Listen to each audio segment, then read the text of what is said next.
Hello and welcome to the Everything is Black and White podcast live on Facebook, YouTube, and Twitter, and of course later on our podcast channel. I'm Andrew Musgrove, joined by our football editor, Mark Douglas. And Mark, it's been a while since you've been on, but there is plenty to talk about. The past week has been full of drama, shall we say, for want of a better phrase, even by Newcastle United's own standards. And we're going to start with that statement from Mike Ashley, which now seems a lifetime ago. It was only last week. And this was all about Mike Ashley saying dark forces have held back the club from becoming a powerhouse.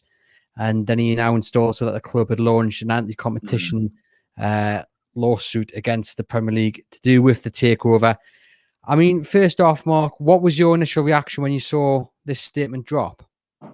Well, we've seen a lot of things happen in the last year. A lot of noise created, a lot of things. Basically, I think it's been rare, but from Mike Ashley. But it's the one issue I think in which his messaging has been really consistent and actually quite open and quite there has been some accountability there from him about what he wants from the takeover. Because do you remember at the start of when PIF withdrew and they sort of takeover collapsed? There was a bit of debate, I think, in that first few weeks about, is Mike Ashley ready to sort of write this off as a bad job? Does he think this is typical Amanda Staveley? And, like he said before, she was a time waster.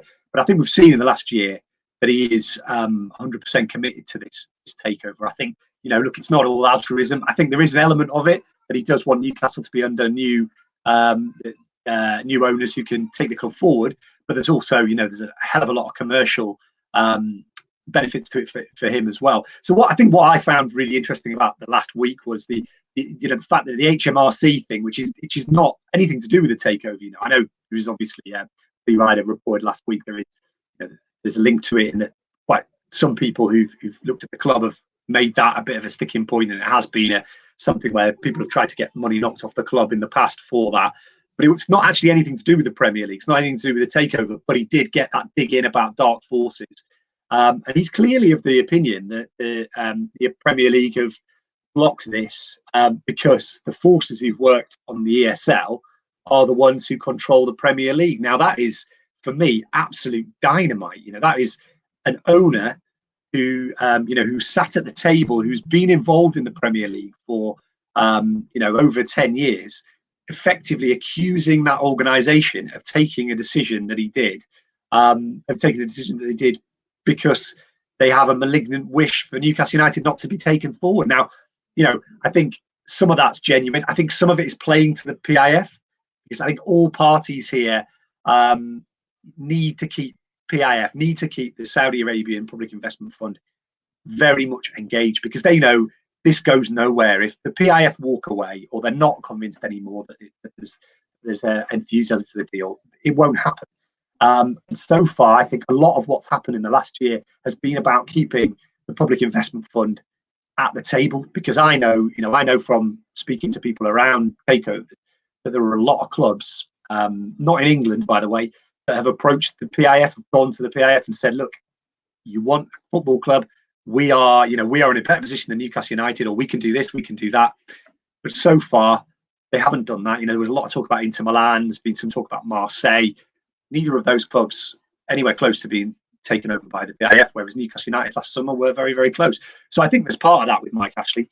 But it's very, it's for me, is further, it should keep this in the public eye. And I know people are fed up of it. I see that from Twitter replies. I know that people are annoyed about the fact that it's all that we're talking about. But when things like that happen, it shows you why it is such an important issue for Newcastle United, because the owner is, beyond any reasonable doubt, wants this to happen, is now spending his own money on it happening, on legal teams to try and make it happen. And last week I think was proof of where he stands, which is firmly behind this bid. Nobody else, other interested parties, cannot get their foot through the door, because this is the only one he's interested in. We've got a question here from Craig Ellenson on Facebook. He says, do you think, Mark, that the Premier League have been working with the top six to stop the takeover? What's your view on the theory that those clubs have influenced the decision makers at the top of the Premier League? Well, Newcastle fans were told it was a conspiracy theory when they first started talking about it a year ago. But you have to look at what's happened in the last year and say that while it may not be a direct influence that from Tottenham, Manchester United, Manchester City, those clubs to actually force Newcastle United to not be taken over. I don't think they made the decision, but it's very clear that Richard Masters and the Premier League have been working with the top six to try and prevent what happened about 5 or 6 weeks ago, a month ago, to try and prevent that from happening. Now, as part of that, it's very clear that the one thing that all parties wouldn't have wanted is to annoy beIN Sports, because they're a big partner of the Premier League. So my question is not necessarily that they've worked with the big six. I don't think there's been a kind of meeting and a cartel necessarily. Obviously we will see. I think we'll find out. And you can't write anything off. But I think it's unlikely, in my opinion, that there is a clear link between the directors of those clubs and the Premier League's decision. But I think it's been very clear through the whole process that it's not wanted by several clubs. And I think not necessarily strictly because Newcastle would be competition for them. Although, do you think they're all welcoming the idea of a club like Newcastle United suddenly becoming a competitor? Of course they're not, and I think they'd only be human in that. And so it's inevitable that a controversial bid like the one that Newcastle had, there is going to be pressure applied, from those clubs about issues that those clubs feel would harm the Premier League. So while it's not as simple as saying Daniel Levy leaned on Richard Masters to get the takeover from not happening, I don't think that is true at all. But I think it's very clear that there was a lot of lobbying going on a year ago, and that is where arbitration and that is where this competition appeals tribunal is going to make their decision. And that is where I think that is why this is, Mike Ashley has done what he's done, because I think he feels they've got such a strong case, because he thinks it was a stitch up, and he's clearly feeling. And I look at what you did, the fantastic work you did the other week, Andrew, and we found out things there that were a little bit uncomfortable for the Premier League. Now, the question is, if you go into if you've got legal teams start combing through all the correspondence and all the things that were done, are you going to find something else there? And that is where we are now. Unfortunately, this is going to take months and months and months and months. And, arbitration obviously is, has already taken, we're in May now. We know that arbitration was launched last year, kind of autumn last year. These things take a long time. And the problem is for us, it's whether the legal teams, and they're going to both be very, very strong legal teams, whether either side is going to be able to find something that's going to settle it in Newcastle's favour. I still feel like, it's a big task for the legal team, for Newcastle United, to find something that stops the legal people at the Premier League from winning their case. Because, I mean, I'm not saying that there's there might not have been pressure applied, but it's whether, what beIN did with the letter that they sent out to Premier League clubs, is that something that would, is that something that's effectively stopped them from taking the decision, or is it that just lobbying, as there was lobbying by the consortium to politicians, as there was lobbying by the consortium to the local council here and fan groups and things like that? And that's why we're talking about it. That's why we want it to happen, because we knew enough about it to say this is going to be fantastic for Newcastle United as a football club. So that is where I think that's where you really get into it. But for me personally, I don't know the ins and outs of the case. People have obviously who are involved with the case say there is some evidence that there was leaning on it from the top six. I would think that the Premier League would argue very strongly that didn't happen. I mean, they've already said on record that didn't happen. So it's going to come down to very expensive, very experienced, and I would think making an awful lot of money out of this. Those two legal teams on either side, but the Premier League, have very strong, very, very, big lawyers as well, and so it's going to be fascinating. And I'm gutted that the Premier League or the arbitration case that Newcastle brought to have it heard in public did not succeed, because I think this should have been it's a matter of incredible interest. I think it should have been heard publicly. Some skeptics would say, well, if Newcastle have got such a strong case with the arbitration, then why do they need this second case? What's your view on that? Because I mean, this anti-competition lawsuit is a different kind of way to get at the Premier League. There, Mike Ashley's going after damages and what have you. What would be your response to those people who say, well, surely the arbitration then doesn't look as strong as maybe we thought it did, if you're then having to bring a second lawsuit in a totally kind of different area?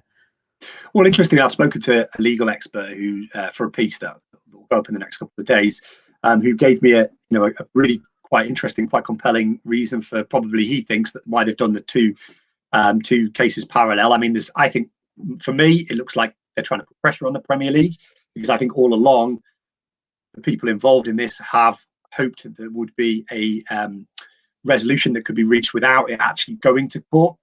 I think they thought if they put enough pressure on the Premier League would feel it might be just worth us finding a resolution somewhere in the middle. It doesn't look like that's necessarily going to happen. I think that their case is so strong that they need they need specialist competition law experts who would be in the Competition Appeals Tribunal to actually rule over this, because they don't think the arbitration panel is going to have people of sufficient kind of legal expertise, because the CAT will require that is going to take months, by the way. That is not something that's going to be resolved, I think, definitely not before the start of next season. It could maybe even not this year, or if it is, it's going to be the back end of next year, because the amount of work that needs to go into deciding whether there have been damages to St James's Park Holdings, which is Mike Ashley's holding company, is huge, because they're going to need economists to look at the different markets where Newcastle may have lost money, which will, that'll be a huge job. They'll have to model a model of what would have happened if Newcastle had have managed to be taken over and then go through a season and all the revenues that they possibly would have made. So that's a huge job. The third thing, which I think is the interesting one for me, is that they maybe don't feel that the arbitration panel can be neutral enough. They maybe feel that the arbitration panel is it's going to be influenced by the Premier League, and that may be Mike Ashley getting his next stage of the process in early, because he'll know, I think, and I think everybody around it knows, and we know from pieces that we've done where Nick DeVarco's talking in general about arbitration, that they know that is not a sure thing. Nobody in this process thinks arbitration is a button shut case. They may be confident they've got a strong case.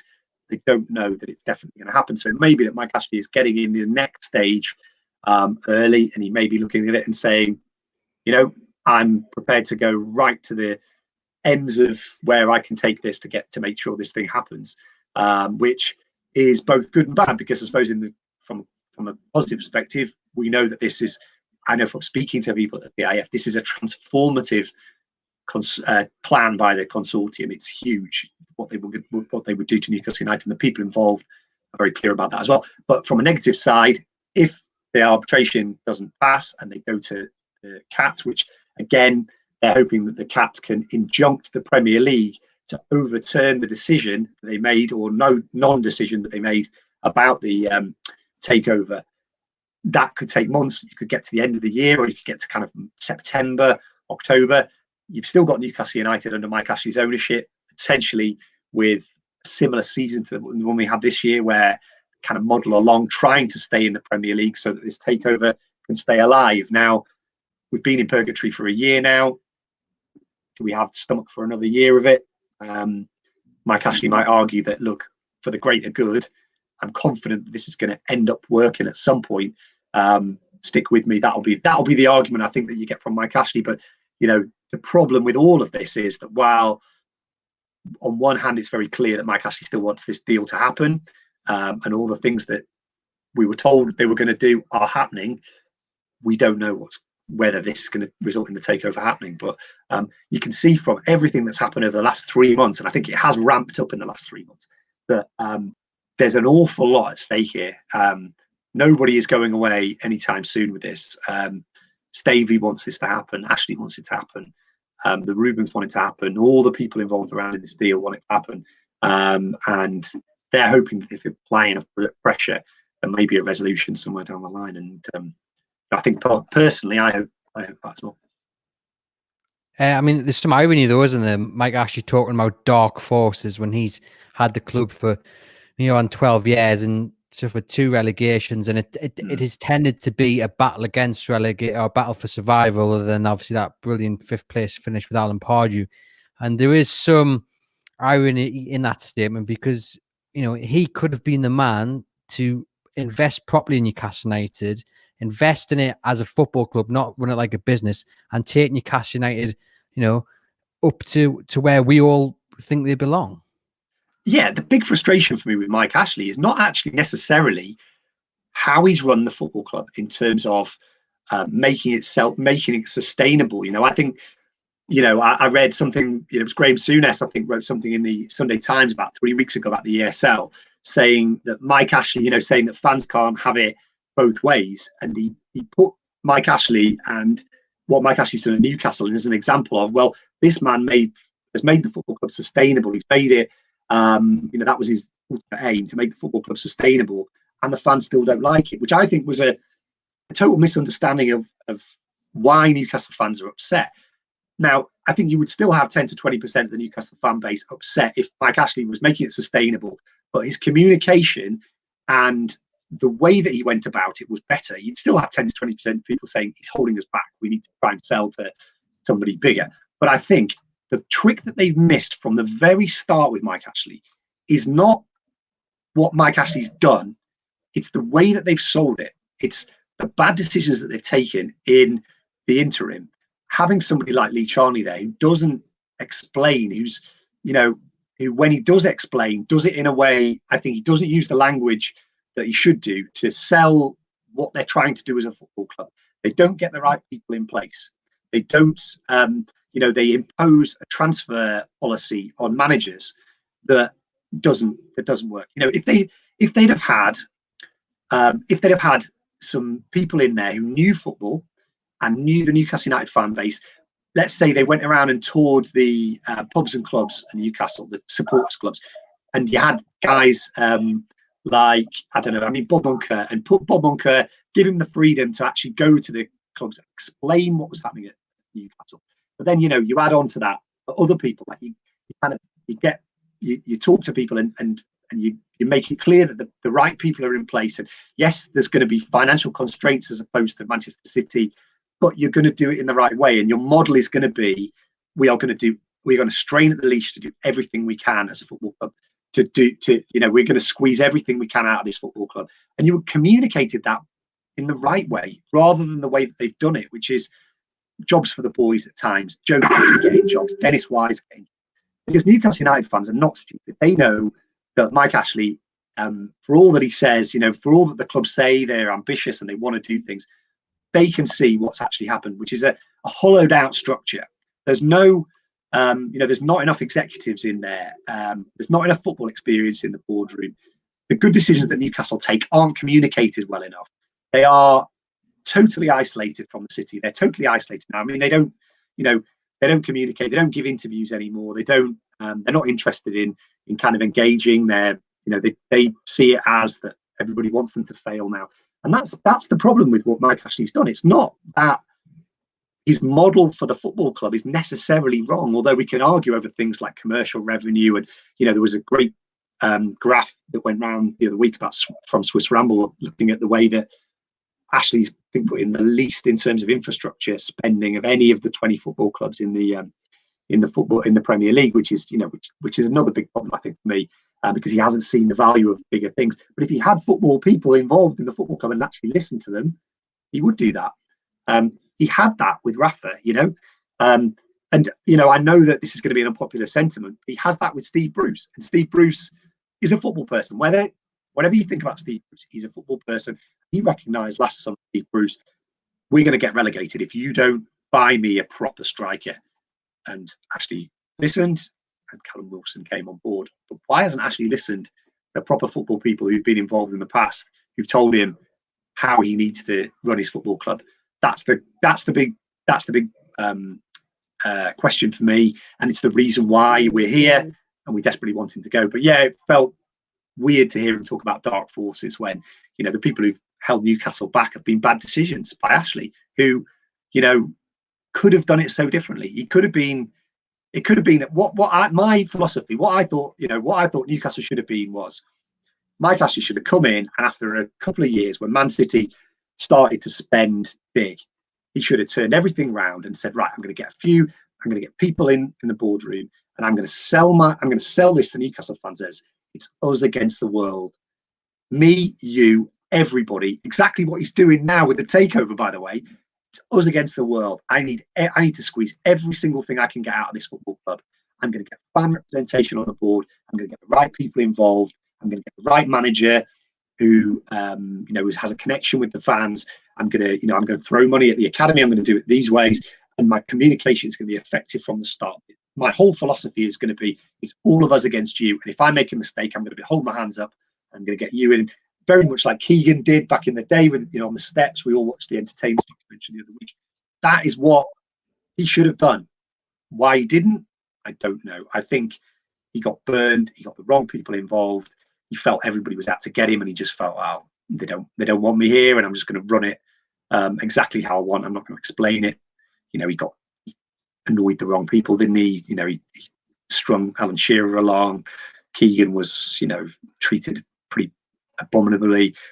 Maybe it's just not in his nature to do things that way. I don't know. We've also heard from Amanda Staveley over the last couple of days. She was speaking to an event held by Bloomberg, and the only line on the Newcastle United takeover that she said was, and I'll just quote her here. She said, "Firstly, I am party to a strict non-disclosure agreements, so NDAs, so I cannot speak about Newcastle United at this time." So that was the only reference she made to the deal, to warn people not to ask questions about it. But the fact that she's still, I guess, she needs to stick by those NDAs is a positive note, and just another kind of signal that she's still very much in fear of getting this deal over the line.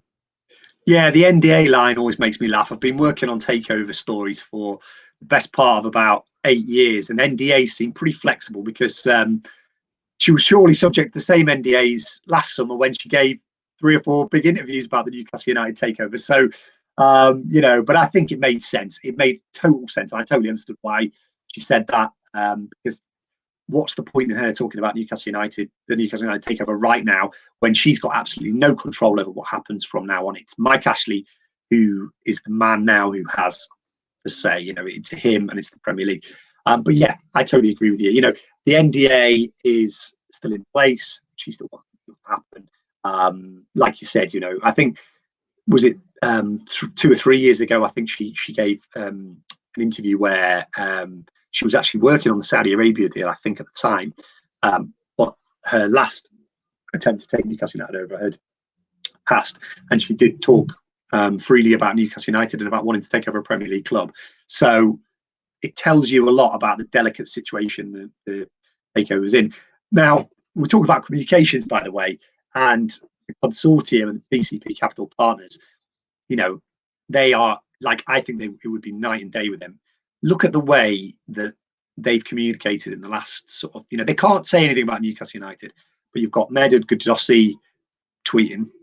And, I know, I saw something the other week where he tweeted something and somebody said, oh, this will be the Chronicles story in 20 minutes. And he sort of like did that monkey face palm emoji. And I had to laugh because I thought, man, that is exactly what you want. It's exactly in the PCP Capital Consortium's interests for the stories to be there. That's what it's all about, isn't it? Him talking about the ESL on his Twitter, I thought was so smart. He didn't give much away. Twitter is, I know people sort of say it's lazy journalism to take things to Twitter. You've just had 5 years of a president of the United States of America tweeting, like basically, sorting out the agenda for the entire world. When he gets cut off, suddenly it doesn't happen anymore. Twitter is an incredibly important tool. and it can be utilized in the right way. And I think what you're seeing from PCP Capital Partners is they're kind of keeping themselves relevant. Jamie Rubin's doing the same thing as well, keeping themselves relevant, keeping their name in the headlines in a way that they can do without threatening the deal. And I think they're very smart. And I think, I give them credit for that. If this deal doesn't happen, I think I say this, it's not for want of trying by them. It's not for want of some smart PR. Ernie Rowe says he agrees that Staveley's silence is a positive on the deal. He just asks, is there any kind of time scale on the arbitration? I mean, that seems to be the bit of the debate at the moment. When will this begin? When will it end? And when will we come to a definite conclusion? Because it's all confidential, we're at the stage now, I think, where we don't, we simply don't know. And I have to be honest on that one. Nobody knows.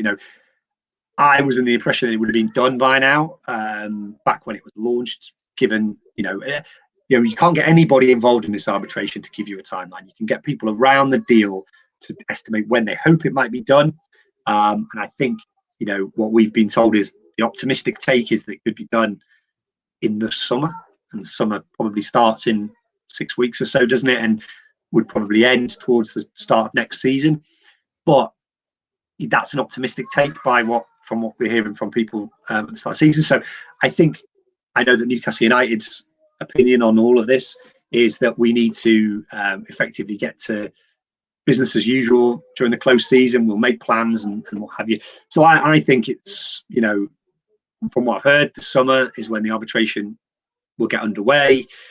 But it could be that we're sort of arguing about things. There could be legal arguments that happen after that and before that as well, and we won't know, because I think the first time we'll know about the arbitration is when it has an impact on where we go, because it's confidential, and that's by that was a ruling that we found out about a few months ago, wasn't it? That we found out that was going to be confidential. So that's the big frustration at the moment. But I would say that I think.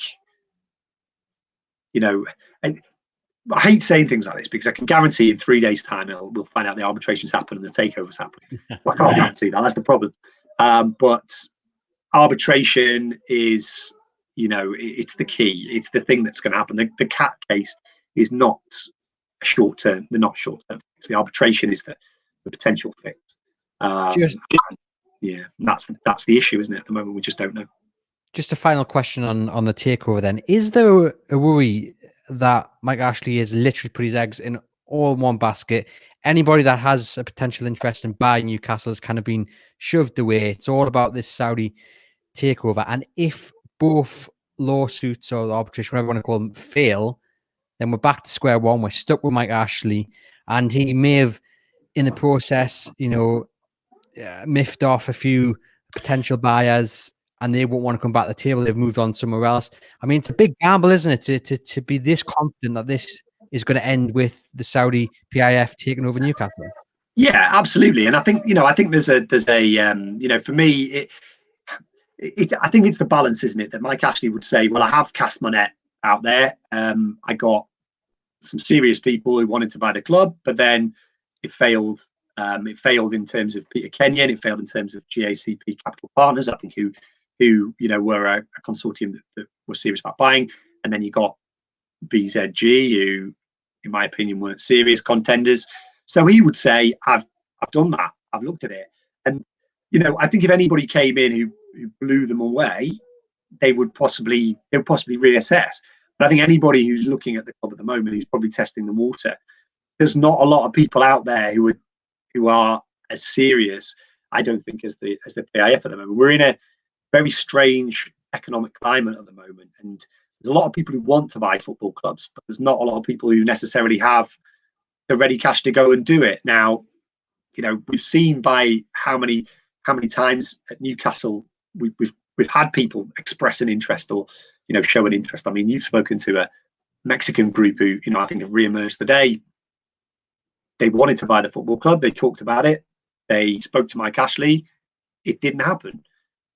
Why are these things not happening? And Mike Ashley, I'll give him credit that he, I think at times he probably has put some barriers up to people buying the football club, but he's identified the current consortium as the serious one, the most realistic one to buy it. And then And that's why he's sticking with it, because he's sort of saying, if I start granting exclusivity to another group who end up being like BZG, PIF will walk away and they'll go and get another club. So he's taking that. I think the view that he's taking is, I'm going to put all my eggs in one basket with PIF, because I believe that they are the right people to take Newcastle United forward. It's going to be a powerhouse moving forward potentially. And if I annoy them, if I kind of let other clubs in, we're going to lose them. And that's what he's kind of thinking. And I think probably if you polled Newcastle United fans on whether you agreed with his strategy, I think the vast majority would say, yeah, we'll put up with the short-term pain. And if it doesn't work out, we tried. I think you've got a lot of Newcastle fans sort of feeling that way. A lot of Newcastle fans still think the Saudi bid is far and away the one that they want, because they know that it's got financial strength and they know that the people involved in it, Amanda Staveley, the Rubens, want to transform the football club and turn it into a different beast from what it is now. So, I don't hear a lot of, I obviously there are other people who are interested in the football club. I've had a few text messages back and forth with James Polotto, who's the guy who used to own Roma, who obviously has the money to buy it. But they're interested, but it doesn't seem to be getting any further ahead than that. We had the Henry Morris kind of sham in the summer as well, where who knows what the hell that was about. Just very strange. But that's the problem, isn't it? You have people kind of putting their hands up all the time, but the only people that have ever got to the stage that where it actually goes to owners and directors is the Saudi PAF. So it may be that we have another year and nothing happens at the end of it. But I think that's obviously a risk that they're prepared to take. It could be worse. We could be Derby County. I mean, they look like another takeover. Derby is a great example. Derby is a great example of why, in my opinion, and there's a piece to be written at the end of this, of why the whole process needs to be totally and utterly reformed and possibly even regulated, because that looks like a mess. How have the Bin Zayed group got close to buying or into a position that they've got to with two football clubs, and it's ended up collapsing? And they've never looked, in my opinion, that group have never looked likely to take over a football club. Yet they've had two huge clubs, very, basically at their behest.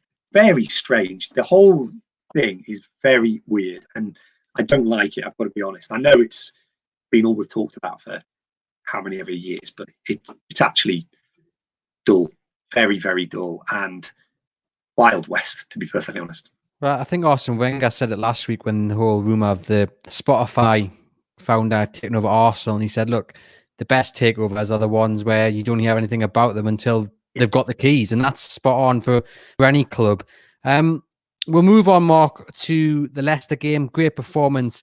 I feel we've got to start, though, with what happened on Monday. Steve Bruce going on to Talk Sport, and in my view, changing the narrative from what was a very positive one all weekend. Steve Bruce rightly getting the plaudits for setting up spot on against a very good Leicester side, turning it around from that defeat at Brighton when things were looking really bad, effectively securing Newcastle's status.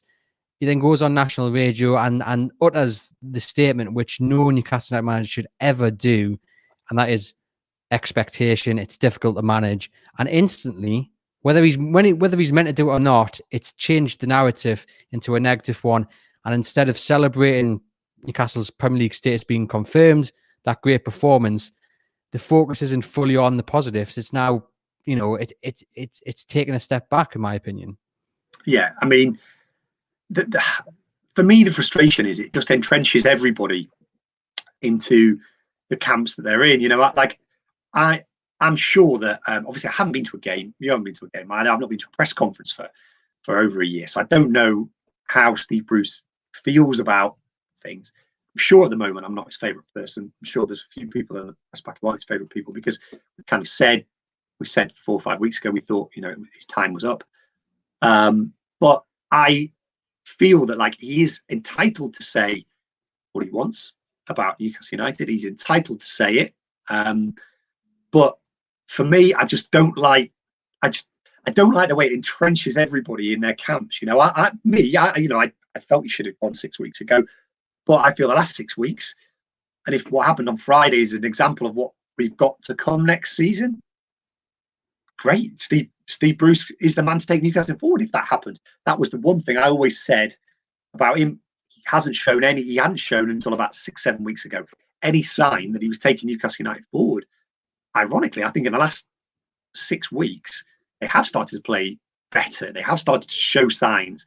And you kind of say, well, if they play it on Friday, I don't think there's many managers that would get this group. There's many managers that would get this group playing as well as that. Although, I could argue there are a whole load of managers who could have got there a bit quicker and could replicate what happened on Friday.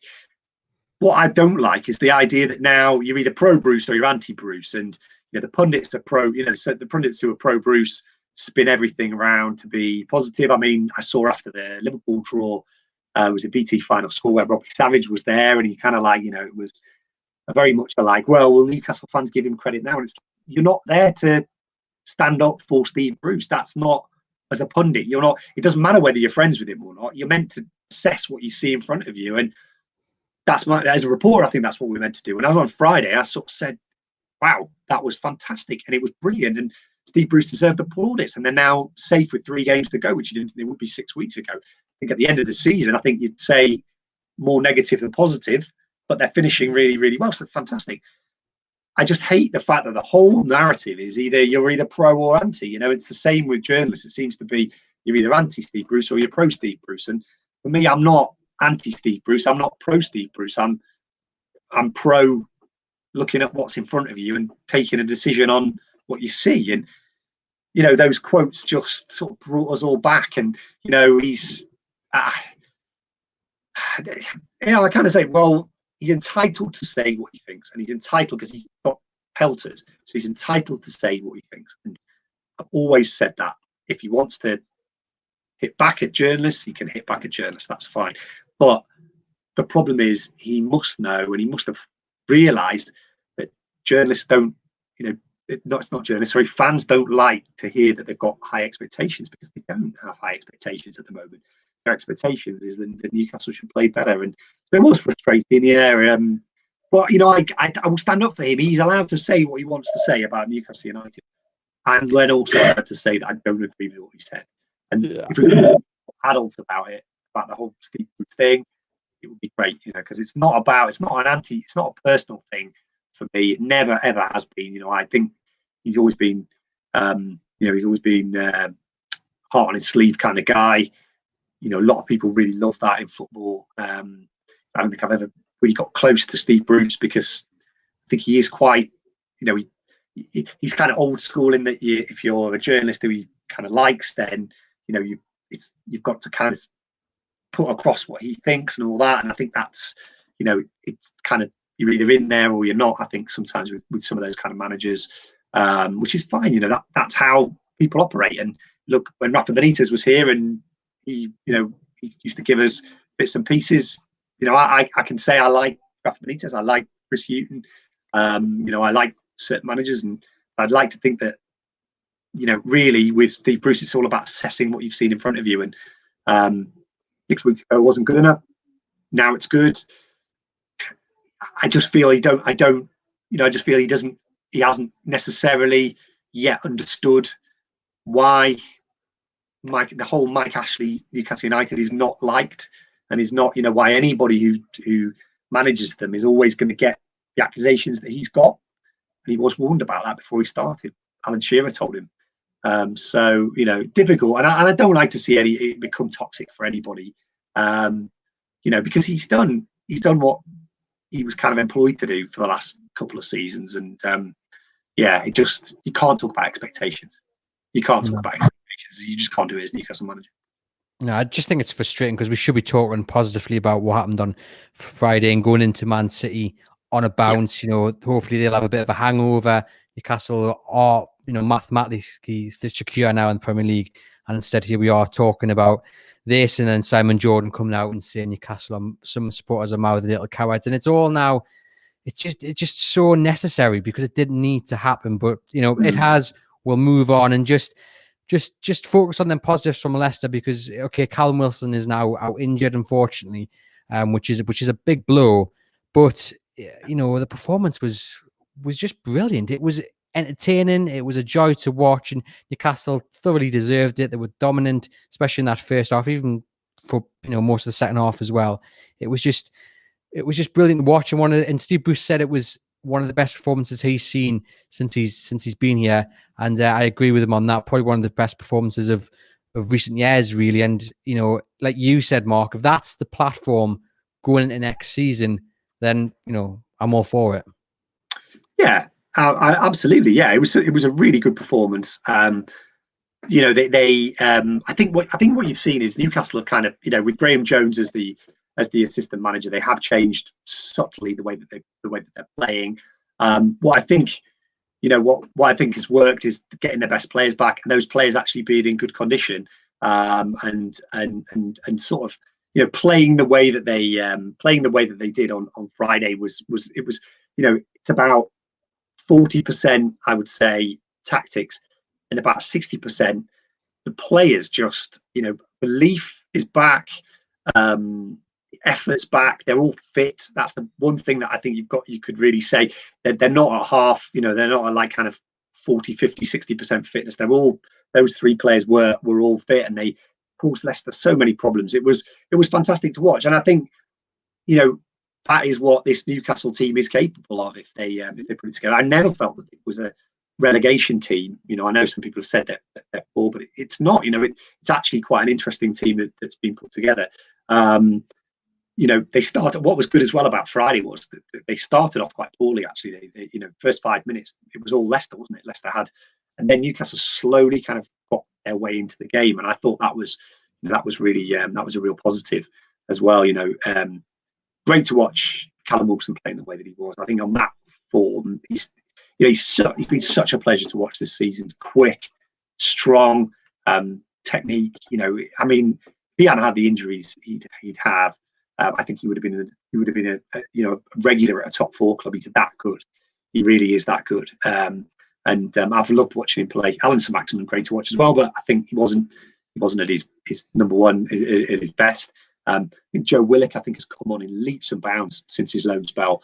I think he's been good from the start, but I think he looks really good, just causing all kinds of problems. He was outstanding. But just generally, I thought Newcastle were really good. All the kind of supporting cast were really good as well. Jacob Murphy, I've been really pleased to watch his kind of improvement in the last few weeks as well. And that midfield, which I think has been unbalanced at times. Andrew Shelby played quite well as well, which was good to watch. Before I just ask you briefly about Man City, I guess Callum Wilson's injury maybe just re-emphasises the importance of Mike Ashley doing something, which maybe he doesn't want to this summer, and going out and getting someone who could step into the shoes of Callum Wilson. Now, I'm not saying Callum Wilson will be injured next season, but he has missed. Well, by the time this season's over, he'll have missed 12 games through injury or thereabouts. He was rested for a couple. But we know the hole that's left when he's not available. Newcastle do not score goals, and Mike Ashley really needs to go out in the summer and at least get someone who can fill in and at the same time can push Callum Wilson for that place in that starting 11. Well, it's an intriguing one as well, isn't it? Because obviously you've got Dwight Gale, who looks like he's signed a new contract. Can't get anywhere near the team at the moment, and you've got Andy Carroll, who's potentially out of contract and probably will leave as well. So Newcastle have got work to do up front. Joe Linton's not the answer in terms of goal scoring, is he? I know he's had a bit of a better run of late, but he's clearly not anywhere near a threat that Callum Wilson is. So yeah, they've got to go out and sign some players. I think probably that's one where the loan market might come into play. I know they're looking at younger strikers as well to maybe play that backup role. But yeah, they desperately need somebody, and they need a midfielder as well. But we hear there's not a lot of money available, and that's maybe one of the reasons why Steve Bruce is kind of making overtures at the moment that he might not certainly stay, which is interesting. I mean, for me, I think he will. I think it's unlikely that he'll walk away from the club, but you could see he does need a striker. He needs more attacking reinforcement. Man City, then, it's a daunting task at the best of times. We hope that they'll have a bit of a hangover, having won the Premier League. But we know the standards that Pep sets, and it's going to be a difficult game for Newcastle, isn't it? Yeah, they got thrashed there last season, about the same time of the season. They've not got a great record up there. Down there. Sorry, they've played. I think the last time they won was that League Cup game, wasn't it? Where they've not done very well in the Premier League there, and not many teams have really, because they are such a good side. Got rolled over last season by them a few times really, and I think you have to say that the Man City are overwhelming favourites. It's the hardest game in England at the moment. There's no doubt about it. But they've got to go there with no fear. I think they've got to go there thinking that if they play like they did against Leicester, they could catch Man City on an off day and get something. We've seen that actually, ironically, this week. I know Man City have kind of come out of their little bit. Man City have come out of their run. I'm sorry, I just pointed out there it is at home. I've lost track of the game. Rolls into one, doesn't it? Slightly better record at home, of course, as well. But I think the problem that Newcastle would potentially have with Man City is that they have started to come out of their bad run. They were in a bit of a funk, weren't they, before then? But obviously they won their Champions League game and have won the title. So they're a very, very good team. It's going to take a lot for them to win that game. But I think after that, Newcastle have got 2 winnable games, haven't they? They've got Sheffield United and Fulham, and if they get those 6 points, they can finish on a bit of a high, and then we can start talking about all the big issues that have got to come up in the summer. Oh, certainly. And then it's Sheffield United at home with fans back in, which will be brilliant. And we'll finish on that positive note, Mark, because it's going to be really nice on Wednesday just to hear, some actual authentic chanting and cheering, and hopefully Newcastle can get a couple of goals and a win as well. And it's a step back to normality towards next season, hopefully, where we'll see 52,000 fans in the ground. Yeah, it was great to see the excitement that Newcastle fans had at being successful in the ballot. I thought that was terrific, and told you a lot about how much people have missed it. I've missed it. I haven't been to a match for over a year now. I've really missed it. We won't be there on Wednesday either, because the press requirements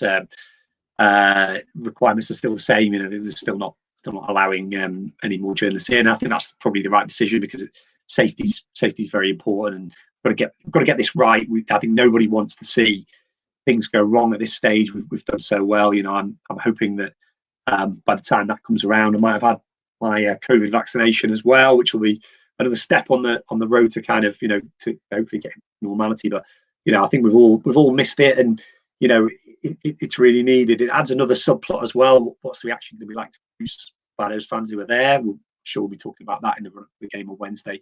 But I think it's just going to be fantastic for this team. And I think some of these players won't have played in front of St James's Park before, and it'll be great to hear it, because I've got to be honest, this version of football, get it in the bin. I'm not a fan one bit. I've hated this season, not liked it one bit.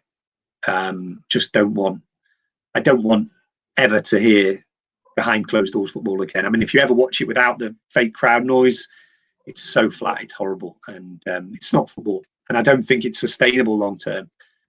So we've got to hope that football we get fans back in the grounds again as soon as possible. And after Wednesday, we can look forward to the European Championships, and then hopefully next season with full crowds again, and the game we know and love, and get it back to where it should be, because it's just not a sport without fans there. No, 100%. The light, though, is at the end of the tunnel. Well, Mark, thanks for popping on to the Everything's Black and White podcast. To you guys watching and listening, thank you, as always, for tuning in. Head over to chroniclelive.co.uk to keep up to date with all the latest Newcastle United news.